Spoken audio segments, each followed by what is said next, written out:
जय हिंद साथियों।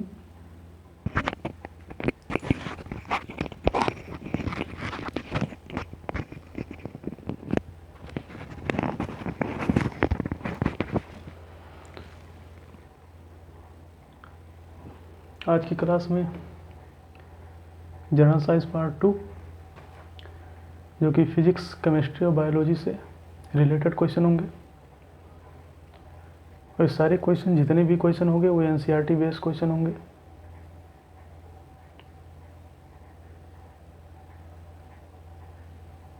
इसी तरीके से आगे के क्लासों में भी क्वेश्चन मिलते रहेंगे। ये सारे क्वेश्चन, जितने क्वेश्चन हैं, किसी न किसी एग्ज़ाम में आए हुए हैं, तो हम सारे क्वेश्चन को देखेंगे विथ एक्सप्लेन, क्योंकि एनसीईआरटी बेस्ड क्वेश्चन है, हर एग्ज़ाम में आता है, इसलिए ध्यानपूर्वक देखिएगा। अगर कोई क्वेश्चन आए एक्सप्लेन सहित।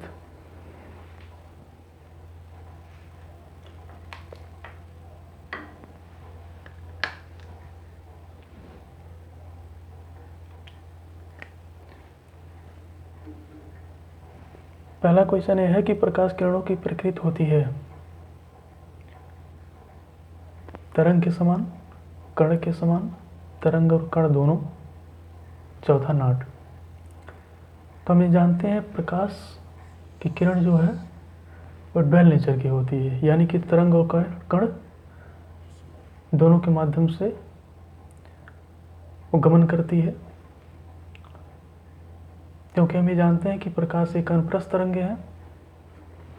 अनुप्रस्थ तरंग होने के नाते तरंग होगा, क्योंकि तरंग जो है अनुप्रस्थ और तरंग दैर्घ्य दोनों तरंग इसमें होता है, नृत्य शामिल होता है, जिसके कारण एक तरंग हुआ।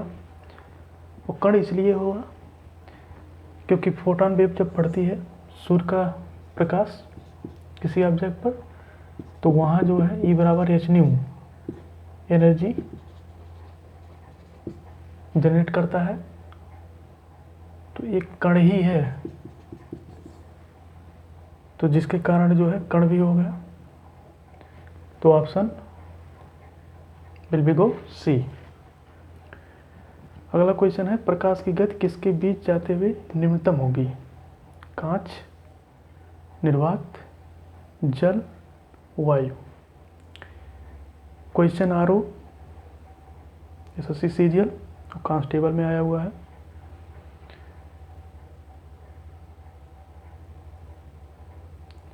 हमें जानते हैं कि जब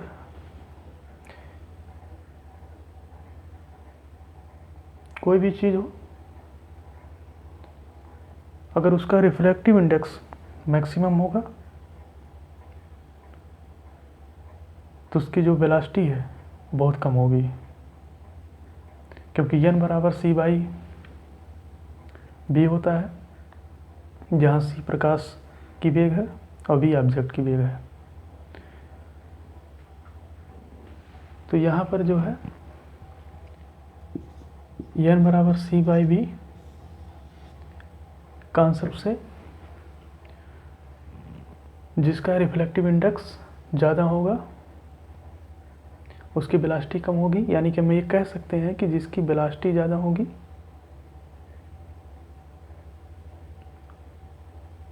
उसका रिफ्लेक्टिव इंडेक्स जो है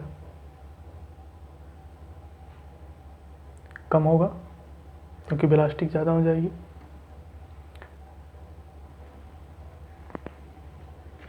तो कांच का जो रिफ्लेक्टिव इंडेक्स है ये अप्रॉक्स 1.5 और निर्वात का 1 और जल का समथिंग 1.33, जबकि वायु का 1.00239। यानी कि हम ये देख रहे हैं कि रिफ्लेक्टिव इंडेक्स जो है सबसे मैक्सिमम 1.5 कांच का है। ग्लास का इतना ज़्यादा होने के नाते जो है n बराबर जब c/b से हम देखेंगे, जब रिफ्लेक्टिव इंडेक्स सबसे ज़्यादा कांच का होगा, यानी कि इसकी वेलोसिटी जो है बहुत ही कम होगी। साथियों, ये रिजल्ट याद होना चाहिए। रिफ्लेक्टिव इंडेक्स का यानी अपवर्तनांक का, कांच का, निर्वात का, जल और वायु। क्वेश्चन यही से पूछा जाता है, इसको याद रखें। क्वेश्चन कांस्टेबल 2018-19 में ये सवाल पूछा गया, एसएससी सीरियल में पूछा गया और बहुत सारे एग्जाम में पूछा गया है। स्पेस ना होने के कारण मैं लिख नहीं पाया हूँ। क्वेश्चन नंबर 3, एक समतल दर्पण की वक्रता त्रिज्या होती है। हमें जानते हैं कि समतल दर्पण जो है, अगर इसे गोलीय दर्पण के माध्यम से हम समझें तो इसमें यह होता है, जितनी साइड ऑब्जेक्ट की रहती है, अगर उस पर हम समतल दर्पण लगा देते हैं तो वही सेम साइज जो है उसका मिरर बनता है, यानी कि इमेज बनता है। इसको एक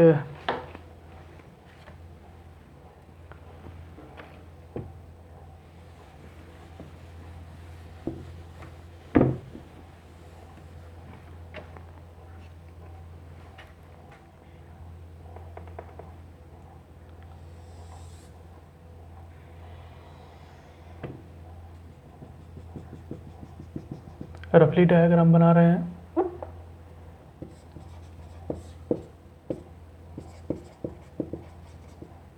ये ऑब्जेक्ट है,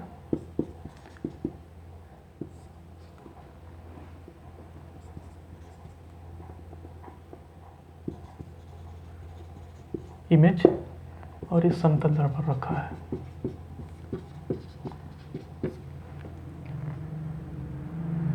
कोई भी ऑब्जेक्ट रखा है जो कि लेफ्ट साइड में है और उसका इमेज जो है राइट साइड में बनेगा।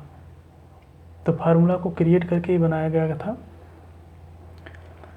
कि 1/d0 1/di = 2/r। तो d0 इसका मतलब यह है जो ये ऑब्जेक्ट रखा गया है उसकी डिस्टेंस, और di का मतलब ये जो इमेज बन रही है समतल दर्पण रखने से उसकी डिस्टेंस, = 2/r। r मतलब रेडियस, क्योंकि गोलीय दर्पण होता है तो उसका जो रेडियस लिया जाता है वो r होता है। तो फार्मूला क्रिएट करके निकाला गया था।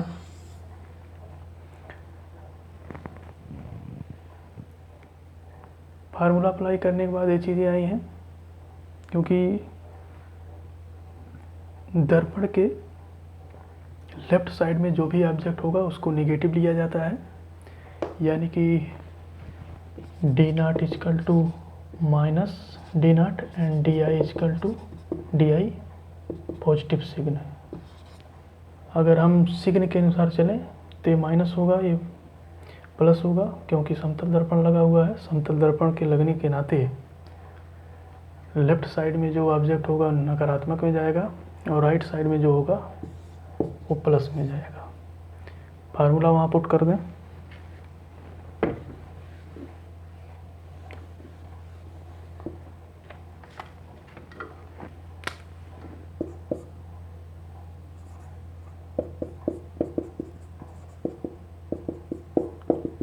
टू बाई आर, ये नेगेटिव यहाँ पर गया क्योंकि object will be same. d0 = di, same size का बनेगा, और यहाँ पर जो है d0 और यहाँ d = 2/r। हम ये देखें कि इसकी वैल्यू जो है वो कट के 0 आ गई, 2/r। r को जब हम 2/0 करेंगे, 0 से किसी संख्या में भाग देने पर वहाँ इन्फिनिटी बनती है। तो यानी कि जो त्रिज्या आई वो इन्फिनिटी हो गई। ऑप्शन बिल्कुल सी। यूपीएसआई 2016, टीआरडीओ 2019 और लोअर पीसीएस सहित आईएएस में कई एग्जामों में आया हुआ है। इसको अच्छे से देख सकते हैं किस तरीके से हमने इसको फार्मूला सहित जो है ड्राइव कर लिया।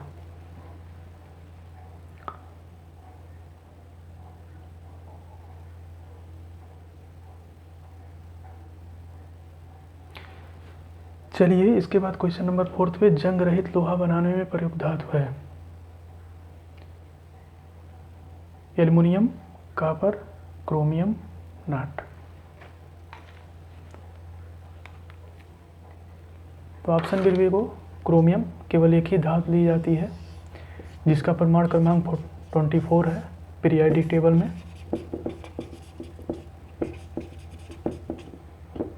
अब इसको थोड़ा सा हम एक्सप्लेन कर देते हैं।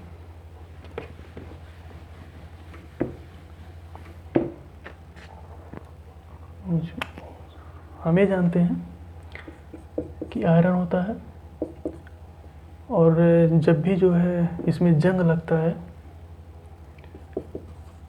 जंग लगने का मतलब ये हुआ कि इसमें वाटर आ गया और ऑक्सीजन की उपस्थिति में Fe2O3 इंटू XH2O ये कंपाउंड फॉर्म किया। X का मतलब ये हुआ कि जल के अणु, जल के कितने अणु, यानी कि ये N अणु हो सकता है, नंबर में होगा। Fe2O3 फाइंड हो गया। इसे क्योंकि ऑक्सीजन पर जो है चार्ज होता है 2, तो यहाँ 2 हो गया, फिर हम पर +3 के नाते जो है ऑक्सीजन पर 3 गया। तो फिलहाल फार्मूला क्रिएट नहीं कर रहे हैं, बस एक इसकी ऑक्साइड का फार्मूला बता दिए हम। Fe2O3 इंटू XH2O बनता है। और जंग रहित लोहा बनाने के लिए इसमें क्रोमियम धातु का यूज हम करते हैं।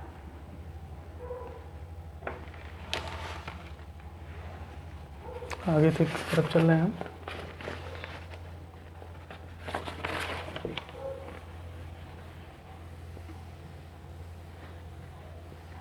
सारे क्वेश्चन इम्पोर्टेंट हुए, NCERT बेस क्वेश्चन आया हुआ है।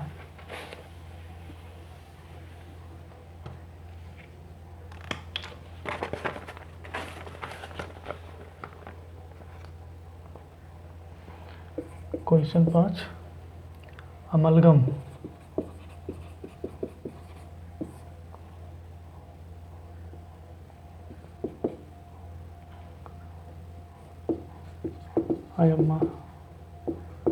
अमलगम का संयोग है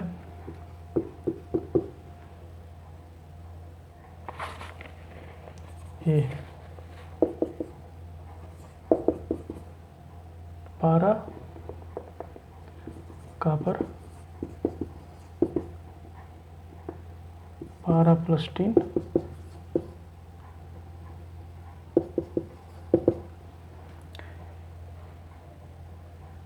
पारा प्लस सी।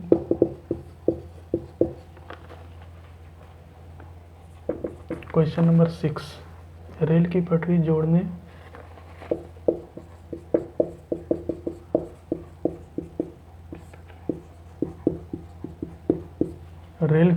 जोड़ने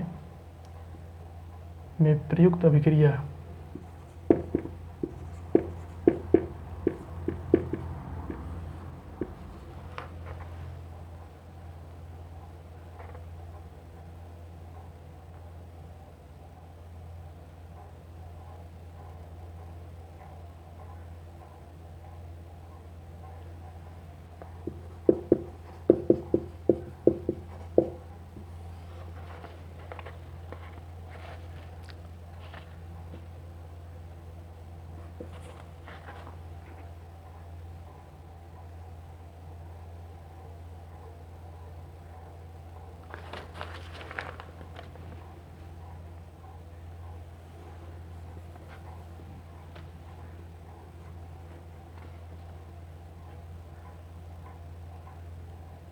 प्रयुक्त धातु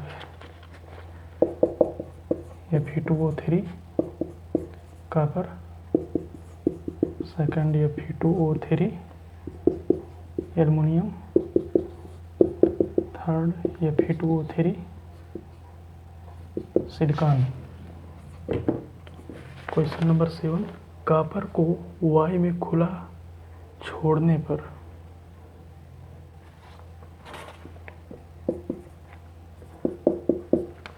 कॉपर को वाई में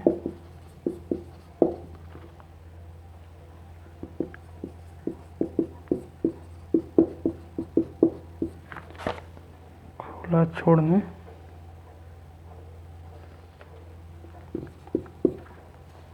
रंग होता है।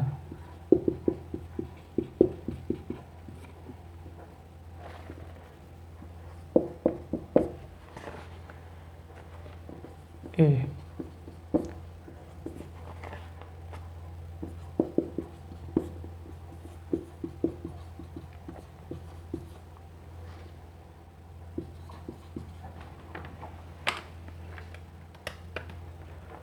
क्वेश्चन को देख लें।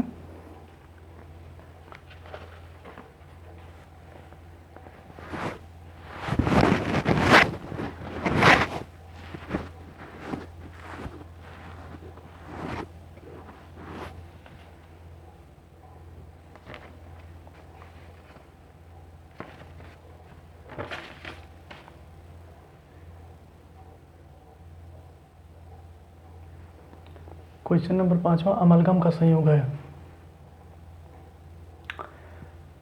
अमलगम का संयोग है ऑप्शन नंबर 3 पारा और इसके साथ जो है जिंक होता है।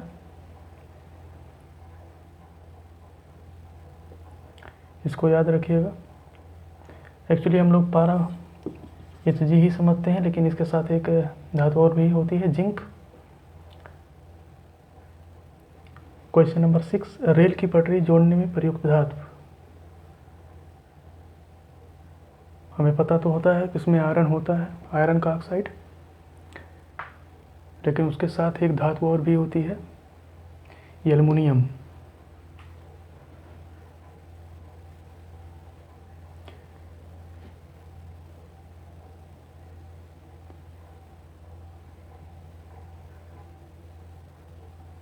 पूरी अपक्रिया, यही जब अपक्रिया होती है Fe2 एल्युमिनियम से, तो ये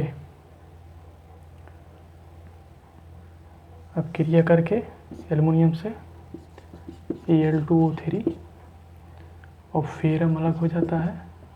इसके साथ जो ऊष्मा निकलती है, यही पूरी अपक्रिया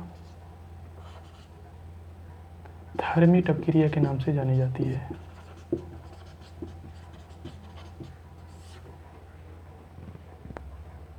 क्योंकि बहुत सारा टेम्परेचर यहाँ से एग्जॉस्ट होता है, इसके नाते जो है फेरम फ्री हो जाता है और एल्युमिनियम अपने साथ ऑक्सीजन से अपक्रिया करके Al2O3 बना देता है, जिसके कारण जो है पूरी चेन थर्मिट अपक्रिया कहलाती है।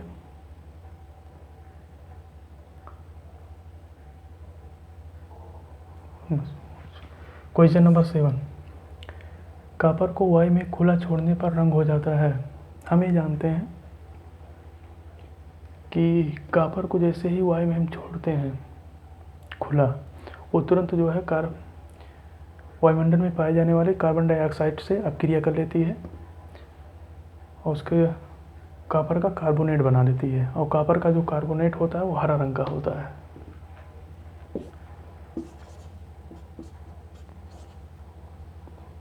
CO2 से अपक्रिया कर लेती है, वायुमंडल में पाई जाने वाली गैस होती है, तो यहाँ से CO3 कॉपर कार्बोनेट मिल जाता है, जिसका रंग हरा होता है। तो ऑप्शन विल बी वो ए।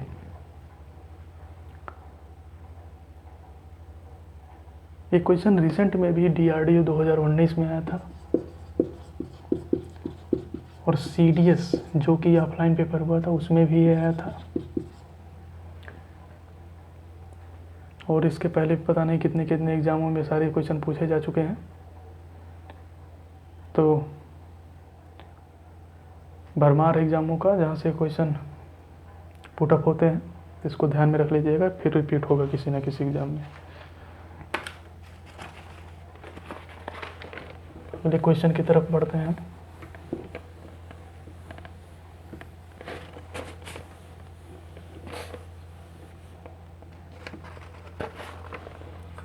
क्वेश्चन नंबर 8 जो कि बायोलॉजी से रिलेटेड है।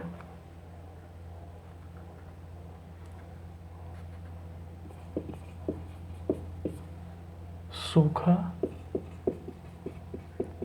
सहिष्णुता से संबंधित हार्मोन।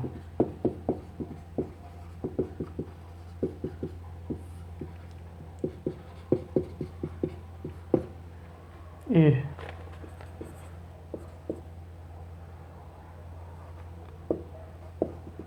एब्सिसिक अम्ल, एब्सिसिक अम्ल नामक हार्मोन होता है।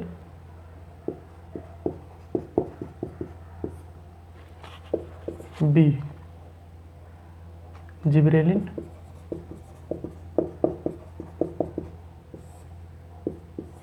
सी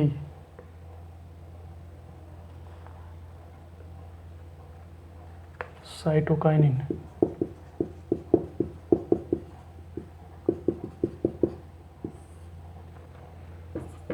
क्वेश्चन 9 कौन सा पौधा वृद्धि हार्मोन होता है?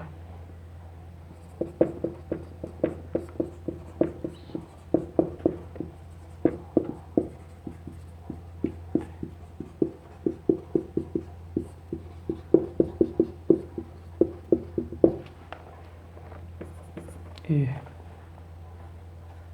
Gibberellin,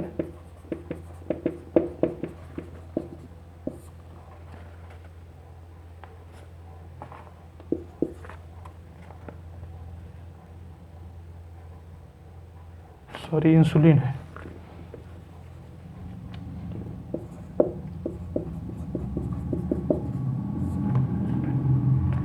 cytokinin,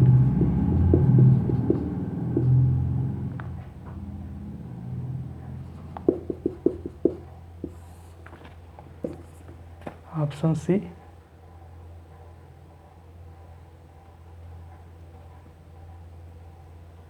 oestrogen.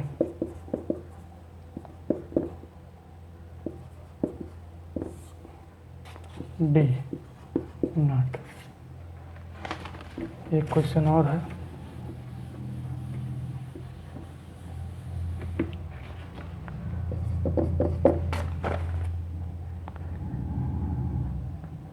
गैसीय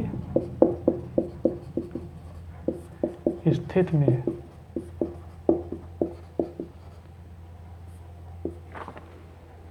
पाए जाने वाले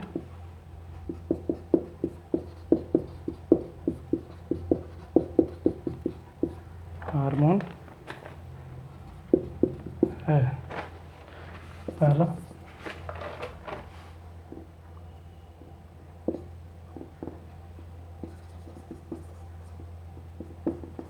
ऑक्सिन, एसिटिलीन,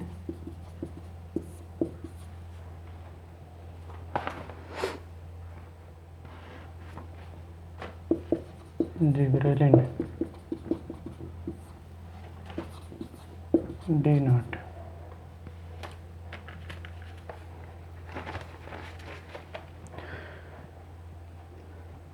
दस क्वेश्चन का हमारा सेट था और ये 3 क्वेश्चन लास्ट में बायोलॉजी के रखे गए हैं जो कि पादप हार्मोन से बने हैं।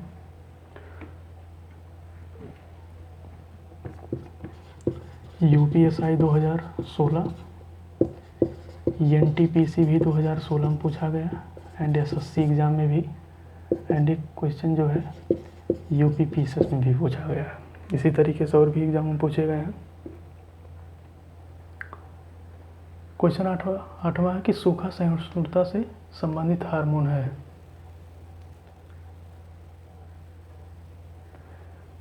तो हमें जानते हैं कि जो पादप हार्मोन में पाया जाता है एब्सिसिक अम्ल हार्मोन, यही जो है वृद्धि को रोकता है।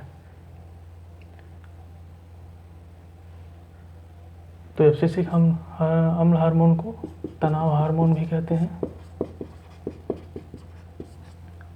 तो पौधे के विकास में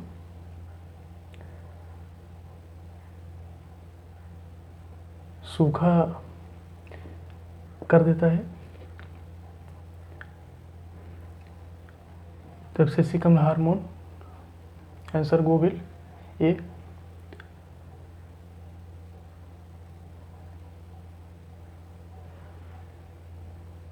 और साइटोकाइनिन जो कि वृद्धि हार्मोन कहते हैं इसे, और इसी के साथ एक पादप हार्मोन और होता है जिसका नाम ऑक्सिन है, वो भी वृद्धि हार्मोन, पौधे के वृद्धि हार्मोन में सहायक होता है। क्योंकि क्वेश्चन नंबर 9 यही है कि पौधा वृद्धि हार्मोन होता है तो साइटोकाइनिन हार्मोन होता है। इंसुलेशन पादप हार्मोन नहीं होता है, एस्ट्रोजन भी पादप हार्मोन नहीं होता है। इस नाते से बी जो है ऑप्शन होगा इसका। एक्सप्लेन हमने ऊपर वाले में कर दिया है। और जिबरेलिन जो है ऐसा हार्मोन है जो कि पुष्प के जो बड़े आकार को अगर हमको देखना है या फिर जो है पैदावार करनी है तो उसमें जिबरेलिन हार्मोन यूज किया जाता है। क्वेश्चन नंबर 10, गैसीय स्थिति में पाया जाने वाला हार्मोन। तो गैसीय स्थिति में पाया जाने वाला केवल एक ही हार्मोन होता है जिसे एस्टिलीन कहते हैं। यही दूसरे तरीके से पूछा गया है कि कच्चे फलों को पकाने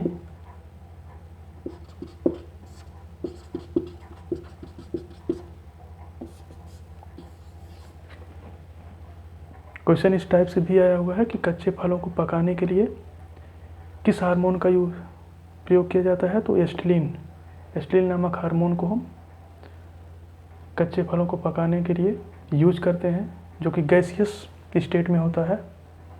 तो एस्टिलीन इसके साथ आंसर बी।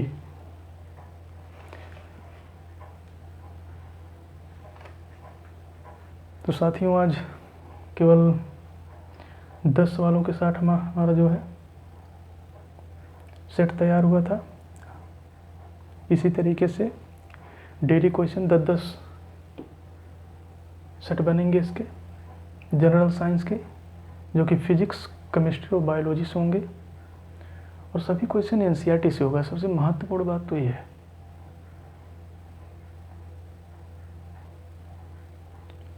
अगर आप लोग अच्छे से पढ़े होंगे तो अपने नॉलेज को चेक कर पा रहे होंगे।